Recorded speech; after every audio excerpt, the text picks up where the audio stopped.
is working just fine. So we're going to talk about tax lien investing, specifically geared towards beginners. I'm going to tell you how you can buy properties with no degree, no real estate license, and no experience. I will take questions at the end. I tend to get like a flood of questions throughout the thing, and I can't keep up with them. And I know Gerald, is probably having a hard time as well. But I will answer some of them towards the end as time permits. Sound good? All right, let's keep going. This information is for anybody who wants to acquire real estate for pennies on the dollar, and anybody who wants to get into real estate but they don't want to sell anything. A lot of people think real estate and they think real estate agent and they think that that's the only way that you can make money, or they think flipping. That's the other common niche that comes up. But yeah, you actually don't have to sell real estate unless you specifically want to. But this right here does not require a real estate license at all. All right. So let me know if which one of y'all fit into these categories. Attended 10 or more real estate seminars on real estate investing, but you still feel stuck. You always wanted to get into real estate, but didn't know where to begin. That's option 2. And option 3 is you heard about tax liens for years and you ain't done nothing yet. So and I'm guessing that most people are probably in category 3. I mean, shoot, I was in category 3 for a while, for a very long time. I'm just gonna keep it real. And that's in spite of me having a real estate license and being in the industry. The misconception is that once you get your license that you're gonna learn about all these different things in real estate. And I hate to be the one to break it to you guys, but you don't learn about none of that stuff in real estate school. I've said this so many times before, but I'll say it again for those of you who are brand new to me. Getting your real estate license, once you obtain that license, you actually don't even know how to write a contract once you get your license. That's something you have to be taught separately, which makes no logical sense, but that's just what it is. So you don't even know how to run comps, like you just don't know a whole lot about real estate, even though everybody thinks that you do. So that's kind of the catch-22 with that. What we're going to talk about today, I don't know why this is going so fast. What we're going to talk about today is why tax lien investing is superior to other niches within the industry, the do's and don'ts of tax lien investing to make sure that you are successful from the beginning and that you don't go buying a strip of grass like this one guy did. Was it earlier this year? He paid $9,000. He paid $9,000 for it's like a 9-foot long strip of grass, 9 foot long and 1 foot wide. And of course, he was trying to, get his money back, and he was upset. And I don't think that they gave him his money back. I personally wouldn't give him his money back, but that's another story. I'm also going to give you the recommended states for beginners as well. So I'm not going to spend a whole lot of time here. We in real estate, you could be a house flipper, wholesaler, you can own rental properties, multifamilies, commercial properties. Preservation is what my other area of expertise. I only do 2 things, and I only coach on 2 things just because I always like to stick with what I know. I mean, I could do a lot of things that I know a little bit about, but I don't think that that's a good a fair service to the people that pay me to work with me. Because I mean, knowing a little bit about a lot of things is dangerous if you're actually trying to coach other people, because when they get into a spot of difficulty, you ain't gonna know what to do. So I try to avoid that at all costs. Just imagine for a minute that your rental properties are bringing you a steady, I just put in $5,000 per month.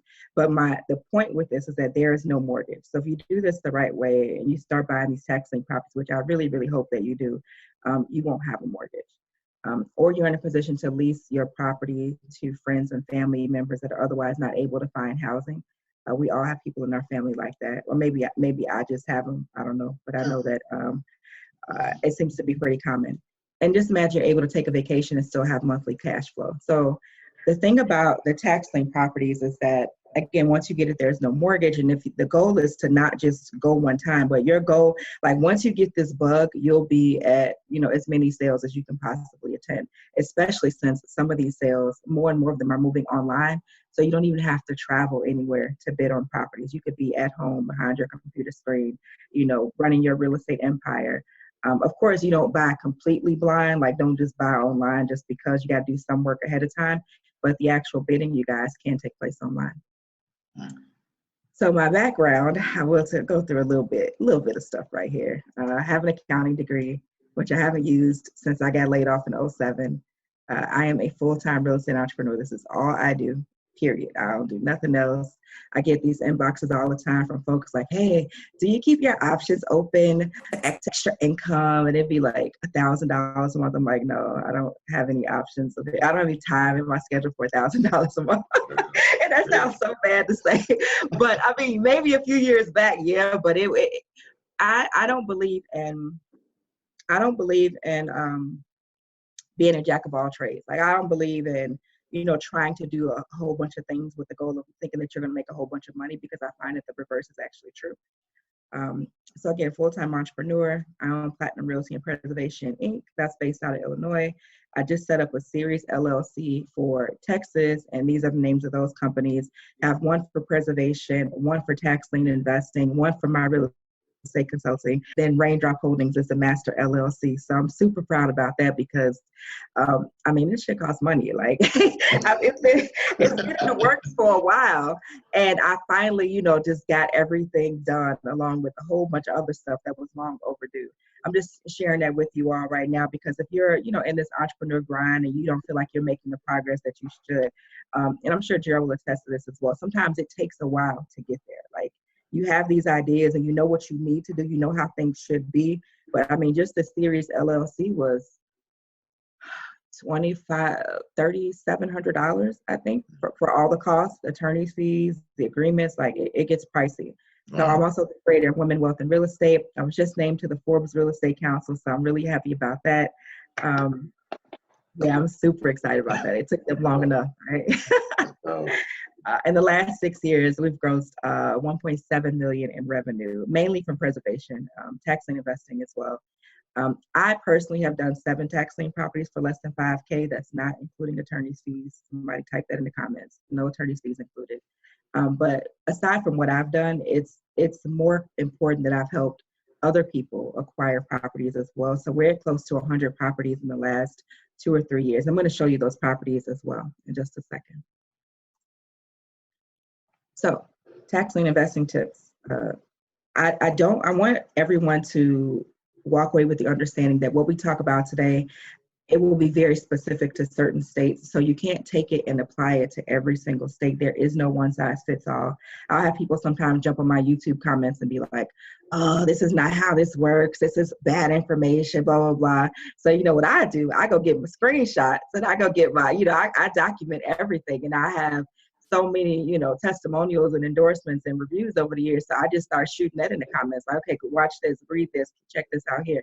Because again, it is very, very different. What works in Texas won't apply in a place like, for example, I don't know, Illinois. And then sometimes even when states are right next to each other, like Illinois and Indiana, totally different process. So just keep that in mind. There's a difference between a lien and a deed. Buying the lien doesn't make you the owner.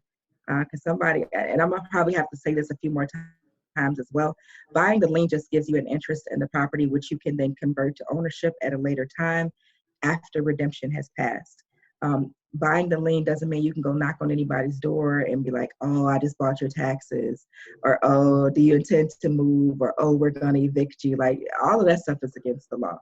And then not only is it against the law, but I would consider it to be a health hazard because nobody knocking on their door talking about you bought their taxes.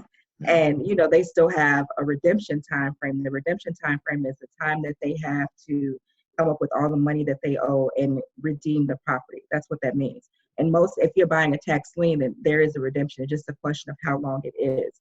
The shortest redemption that I'm aware of is 120 days. That's in Indiana. We'll talk about that in a second. Longest redemption times that I know of, Florida, if you're buying a condo, can be very lengthy, and Alabama is over 3 years. So it can be a very, very long time. And what I tell people, because I talk to people who live in Alabama, they say, I want to buy in Alabama, that's where I live. I said, well, I understand that, but unless you have money that you don't need for 3 years or more, then that's probably not going to be the best state for you to start with. So again, no authority to do anything with this property. You should figure out your ideal exit strategy like today. So one of the things that I want you to walk away from here today, like I like to give specific actionable items, figure out your exit strategy. Are you a landlord? Are you a property flipper? Are you a wholesaler? Like, you got to know that up front. And again, the redemption period, you definitely have to know that up front. We talk about that in just a second. And your duties during the redemption period. So the duties actually vary depending upon the type of property that you buy and where you buy it at. If you buy a traditional tax lien property in a place like, let's say Illinois, if you buy a tax lien property there, there's nothing for you to do during redemption, but just wait. And then a lot of people suggest that you pay the current property tax bills as they come due. So you don't have to do it, but it's good practice. And if the property is not redeemed, you're going to have to do that regardless. Okay, so you don't have to worry about back taxes from years ago, but any bill that comes after you have won the tax liens, the bid, you should pay those. Okay. If you buy in a place like Texas, which is, and I'm going to break this down a little bit more in just a second. If you buy in a place like Texas, Texas is what's called a redeemable deed state. So Texas sells deeds. Deeds mean you are the owner, okay?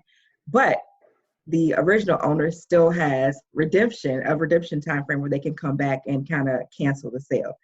So with Texas, you can actually go to, depending upon the county, you can actually, go to some of the properties and you can change the locks, you can rent properties, you can start to do minor improvements that are needed. You could do a lot of different things, but if the owner comes up with all the money, plus the penalties, plus the interest, plus the amount that you spent for your improvements, plus the attorney's fees, then they can still rescind the sale. So that's really not bad news because you're still getting all your money back. You're not losing anything. But that's just how the process works there. All right. Moving on. And this is where I wanted to kind of take a minute to pause at. So lien sales, redeemable deed, and then non-redeemable deed. So lien sales, again, straight tax lien certificate, Indiana, Illinois, are the two examples that I have here. Redeemable deed means that, yes, you buy the deed, but the owner can still come back and say, hey, I have all the money now, and they cancel the sale. Non-redeemable deed means that once you buy it, it's a done deal. It ain't no redemption, ain't no talking, ain't no back and forth. There's nothing. It's a done deal. And California is a good example of that.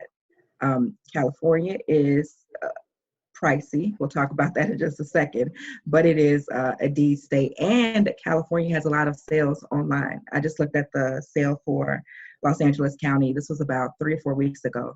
And California, I mean, you can still find deals because tax lien investing is a great way to find properties below market value. But we are still talking about California, which is like another planet. So yes, there are deals, but they still require like 6 figures to get started. So if you don't got that type of money, then, you can't obviously start in California.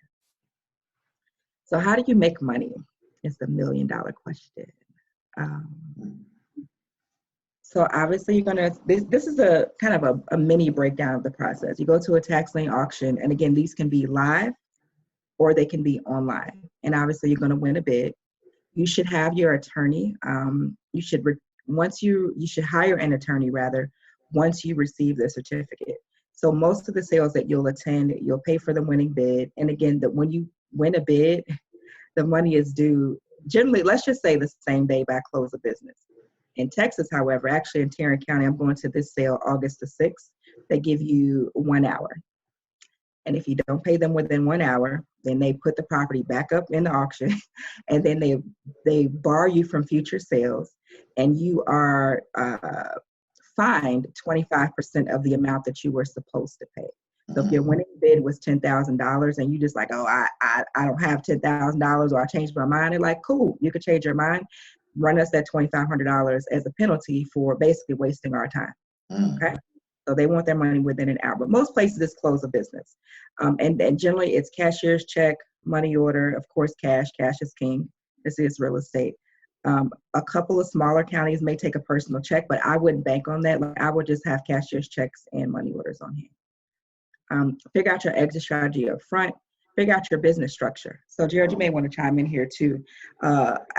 I don't say the general consensus, but a lot of people will say things like, once you get each property, each property should be in a separate LLC. Right. So that's one strategy.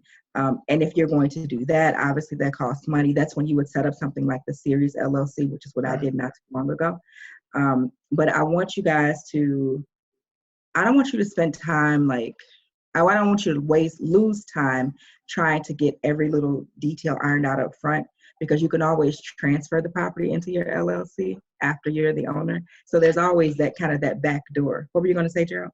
That was the one thing that I get consistently, Danielle, is do I need and this is for everyone that's on right now, and I'm pretty sure that Daniel, everyone, the thought is, do I need an LLC to go ahead and get started? And Danielle just gave you the answer. You can go ahead and transfer your property to an LLC. Don't let not having one stop you from getting involved in real estate. Yeah. When I started, I did not have that. I was struggling. I was a struggling investor. I did not begin with an LLC, but I have a couple right now. And so I'm just if you're starting and you don't have an LLC, you want to get one, but don't stress if you don't have one. Yeah. Yeah, and you'll hear me say that again, because a lot of y'all be looking for reasons not to do stuff. They be like, oh, I thought I needed a real estate license. Right. Like, no, you don't. Oh, I thought I needed an LLC. But you don't. Now, if you have the money, by all means, set it up, because in some places it's as cheap as $100. But if that's, an issue for you, or you're someone who struggles with, do I do it myself? Do I do LegalZoom, hire an attorney? Then just, get to the sale, learn the process, figure out the proper, acquire a winning bid, and you can transfer that property into a trust, an LLC, your mama name, whatever you want to do. Exactly. after the fact. Okay. And then again, your options for making money: are you going to rent it for profit? Are you going to wholesale it for profit? Or are you going to renovate and flip it? I would think everybody here knows what wholesaling is, but just briefly, wholesaling is basically selling the property for less money. You don't do any work to it generally, but you sell it, you make some profit, but you'll make as much of a profit as you would if you were to actually renovate and flip the property. I like wholesaling because, it's quick, it's easy. You kind of rinse and repeat and go on to the next sale, but it just depends on personal preference, depends on your money and your access to credit. If that's an issue, if credit and cash are an issue, then I would say renovation and flipping is probably going to be out of the question. Yep. All right. What do you need to get started? So again, you don't need none of this stuff. You don't need your real estate license. You don't need a general contractor's license. You don't have to live in the state where the sale is located. That's another myth that I hear all the time. I actually talked to a guy one time, and he was like, oh, I want to do this. My uncle told me I have to live in the state. And he won't really give me any information. Like, well, either your uncle is lying to you purposely, or he really doesn't know. But he says that he's this big time investor. I'm like, I know he knows you don't have to live in the state. Like, there are actually people from out of the country investing in tax lien sales. So how dare you be a resident of the United States, and you have people from China that becoming more and more common, parts of certain countries in Africa. There's a guy I know who comes in, drives down from Canada. He goes to the sale in Indiana. So how dare you have these people outside of the country investing, and you are not doing it? Like, how are we doing that? Right? And also, you don't have to own property. You don't have to own property in that state at all. You could just, this is like the last frontier. Like, that sounds extreme, but this is like one of the things that you want to get in while you can, because some of the states are making it to where only institutional investors can go to the sale. One of the states that comes to mind, I think it's New York. I'm gonna get to it in just a second. It's one of the counties in New York where right now only institutions can bid on these properties. There's another place where they only sell blocks of properties. So if you don't have money to buy a whole block, then that's not that common just yet, but it may be. And just from what history has taught us, typically when we start to get in on things in a larger and larger fashion, the rules often change. Just, keeping it real. That's what happens sometimes. So if you want to do it, like, this will be a great time for you to get started. So my method, and what I tell everybody, I go the extra mile, execute regardless. What do I mean by that? I mean that if you're going to set a date to buy your first tax lien certificate, and you want to go to a sale, then go to the sale. Like, stop letting things like, my so-and-so got sick, or so-and-so passed away, or I ran out of money, or I have all these issues, because those issues ain't never going to go nowhere. Like, it's always going to be something. I have people that I worked with for the past 2 years, and I stay on them. I say, oh, okay, it's been 2 years now. Like, what you gonna do? Like, you pay for this training, you know what to do, you got everything together. Like, when are you going to get in the game? And then for a lot of them, they're saying that this year is gonna be the year. But you have to make it happen regardless, because life is always going to be there. That's just what it is. Only work with knowledgeable professionals, hint, hint, like myself, like Gerald. Make time in your schedule for due diligence. Like, don't be so thirsty to be a tax lien investor that you just buy anything. I have seen that, not really from my clients, actually from two. I got two out of a few hundred that just messed up in that regard. And what happened with those two, is that they won tax lien bids and they didn't do anything else. They didn't get an attorney. They did nothing. And so when you do that, you basically, you lose your money. It's not an automatic process to go from lien to deed. It actually is quite a few steps involved, which the attorney will do on your behalf. So if you just do nothing, you've just basically taken that money that you paid and flushed it down the toilet. All right, so I'm going to go through some of these success stories, because we are moving at a pretty good clip. And I know it's a whole bunch of questions in there, right, Gerald? Yeah, well, we got 2 Q&As, 2 in chat, so. Oh, that's not bad. Okay. So Ava, she got 2 winning bids, $4,000 and $5,000. A client named India got her first winning bid for $1,300. Steffi got 3 for $1,300, $1,700, and $1,100. Wow. Ty got a brick 2 unit for $3,900. I helped about 20 or 25 folks back last year acquire. Everyone got a $500 winning bid. So that is a real thing, that you pay $500. What's not a real thing is that it's in move-in condition. And I'm saying that because I think most people know this, or should know it, I should say, but you're not going to find your dream house for $500. And for all the money that you need, there's attorney's fees. Somebody type this in the comments, wherever, between $800 to $1,200 per property is kind of the average. And that's, again, it's per property. So it's not as, I had somebody tell me, well, why can't I just pay one fee if I win 5 bids? I'm like, I don't know. I mean, that's kind of a relevant question. Like, they want their money. Like, they're going to be doing 5 times the work. So why do you want them to just get paid once for it? The process is quite convoluted. And so, I mean, there's just briefly what the attorney does. They're responsible for doing the title search. They're responsible for finding out every person who has an interest in the property and notifying them about the sale.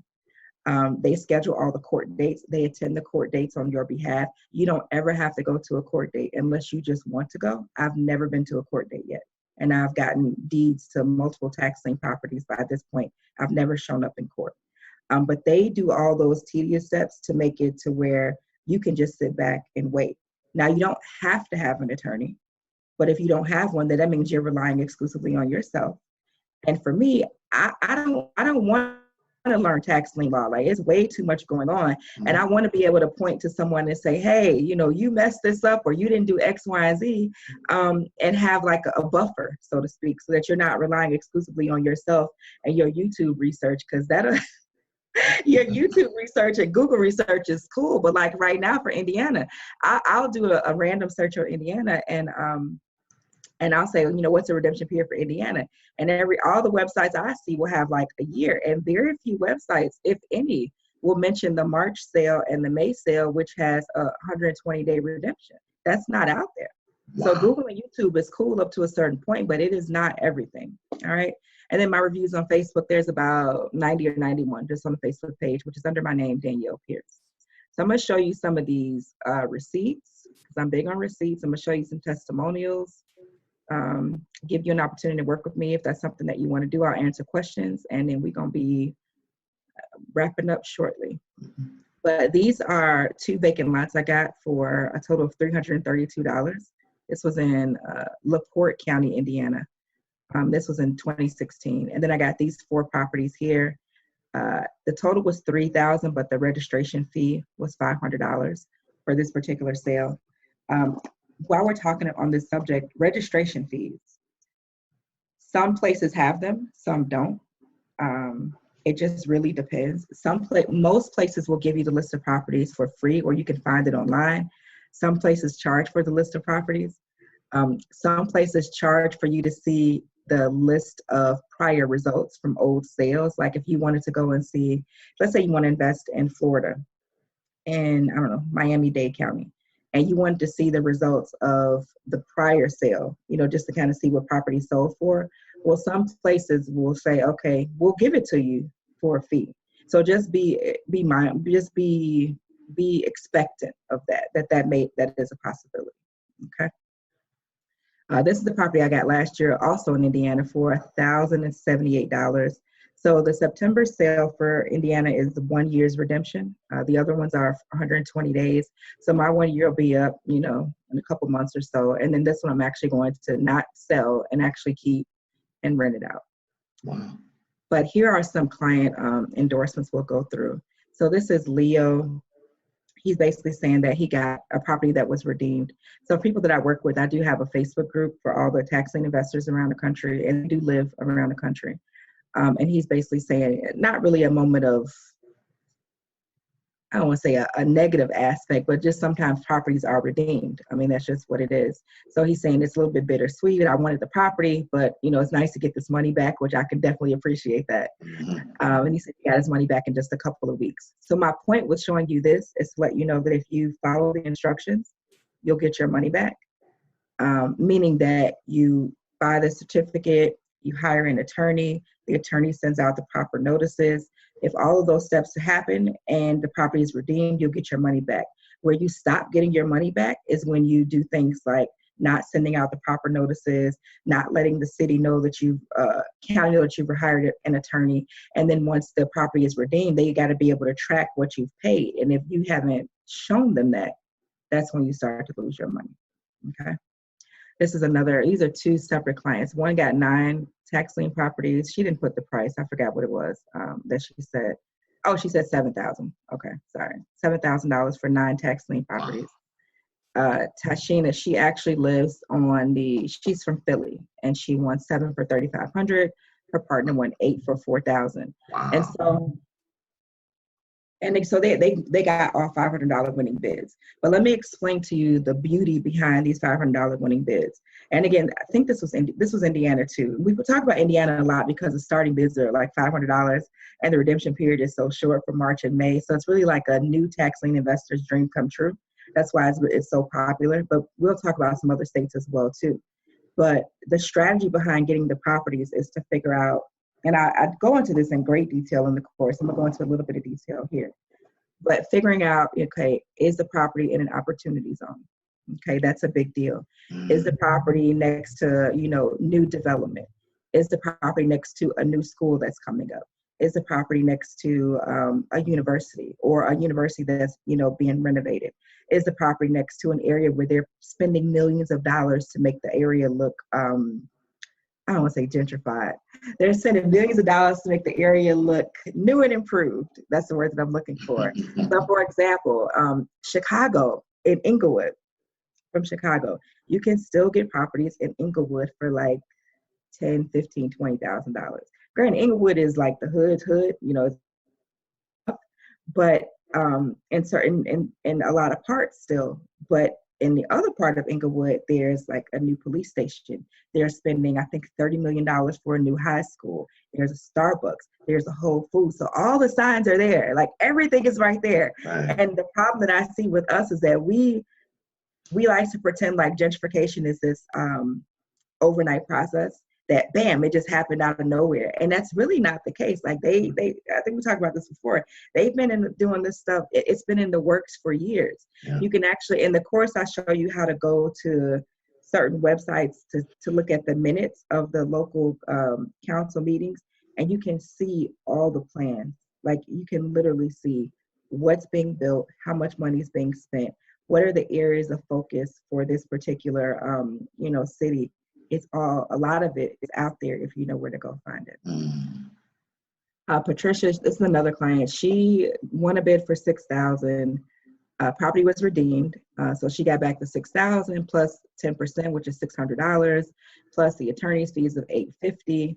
So she got all her money back. So so this is like, an ideal scenario.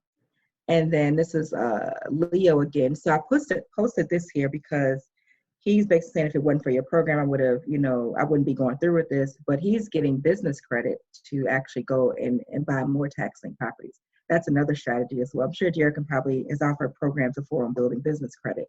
But you can, obviously set up your business, establish business credit, get these lines of credit or credit cards or whatever. You can't use the credit card at the sale, but you can get a cash advance and go buy the properties that way. It's a great thing to do, especially if you're someone who's strapped for cash right now, or you just want to do everything through your business. That's the way to do it. But the thing is, ladies and gentlemen, you have to start. So like, you can't be working on starting your business for all of 2019. Like, starting a business takes like, what, a week? You know what I mean? Like, it doesn't take that long. Yeah. And from there, it's because the seasoning and the history, the length that you've had it open matters too, depending upon where you go for business credit. But you have to establish it. Like, that's the first step. So there's that. This is a duplex for $4,000. It was occupied with tenants. While we're on this subject, let's talk about what happens if the property is occupied, because that's another popular question too.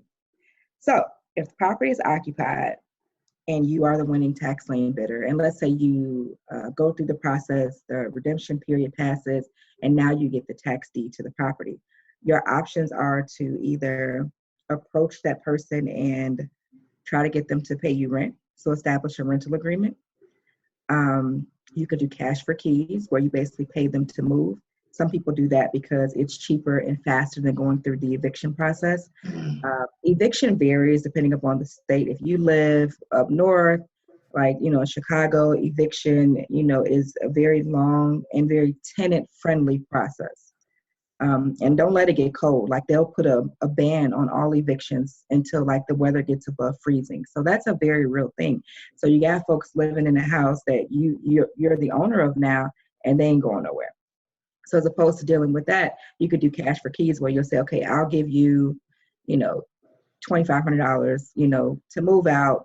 Don't break nothing. Don't tear up the place. Get all your stuff out, and I'll give you this check once you give me the keys and I inspect the property. That's another option. And then the last option, of course, is eviction. That's kind of one of the dark sides that people don't like to talk about with regard to tax lien investing, because sometimes you do find yourself in that situation. Thankfully, I have not as of yet. All the properties so far have been, they've been vacant. So that's been a good thing. But eviction sometimes has to happen. And typically, the saddest part about the eviction, to be honest, is that generally you will end up evicting the former owners of the property. Because if it's a tenant there, the tenant's used to paying rent.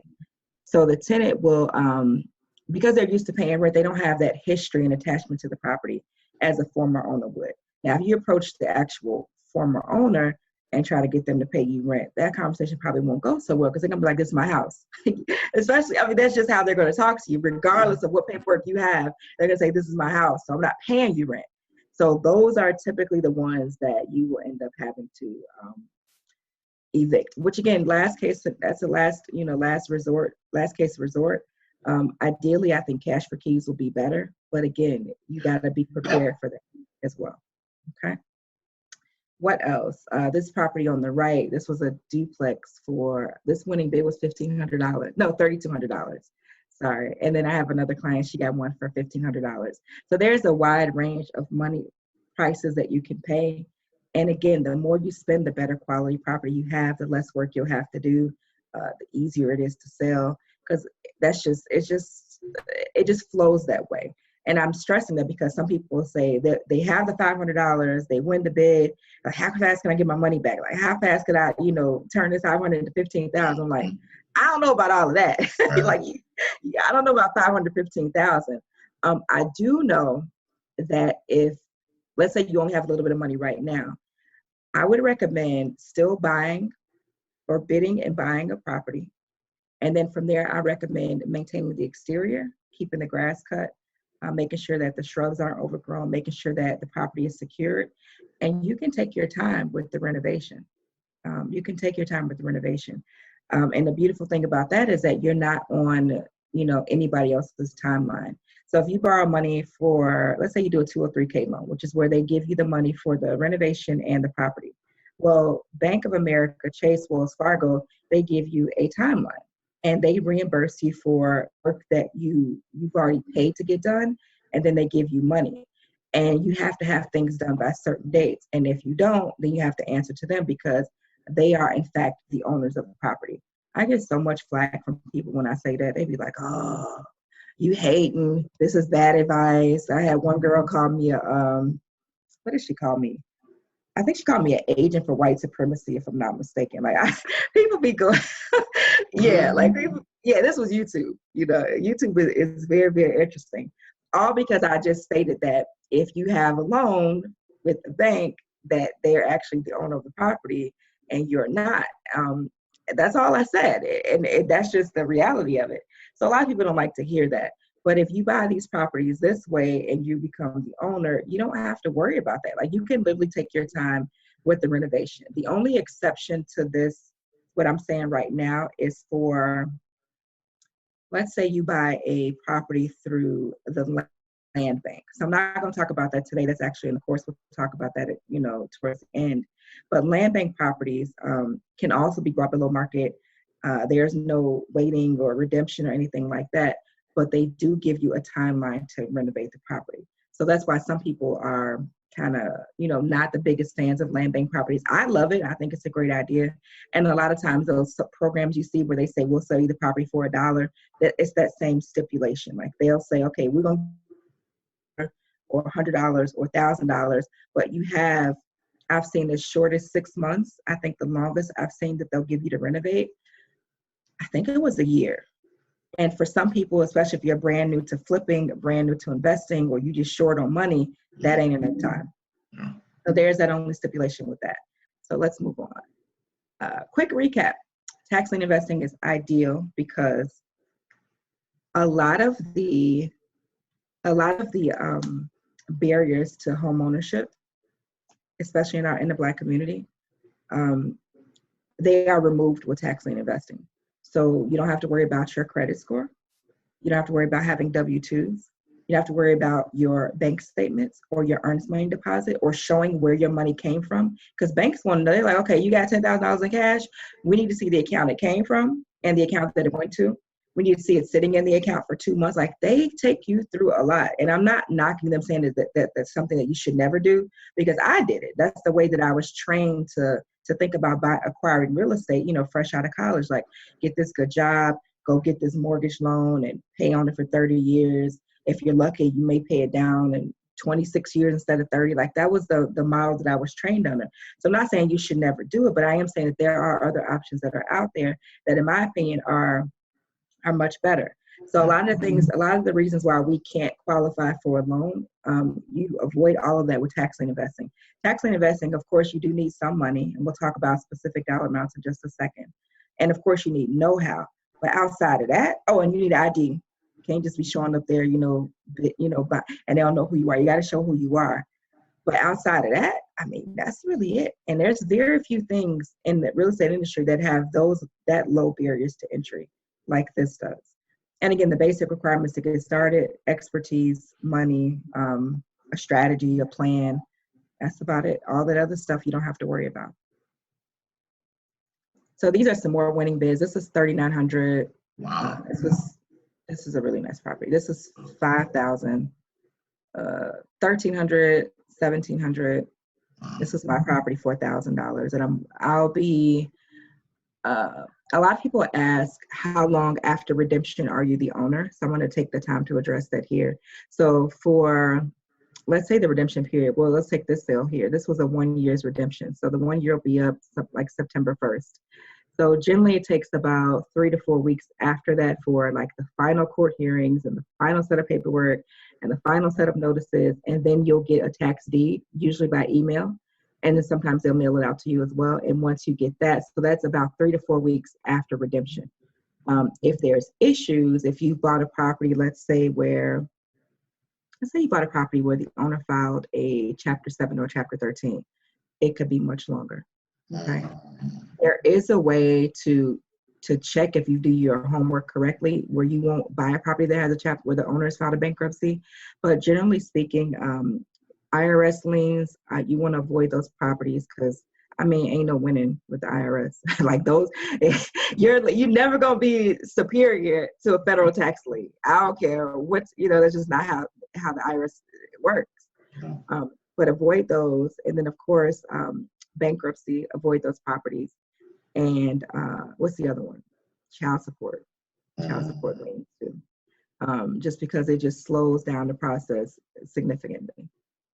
This property on the right, I think was a little over 2,000.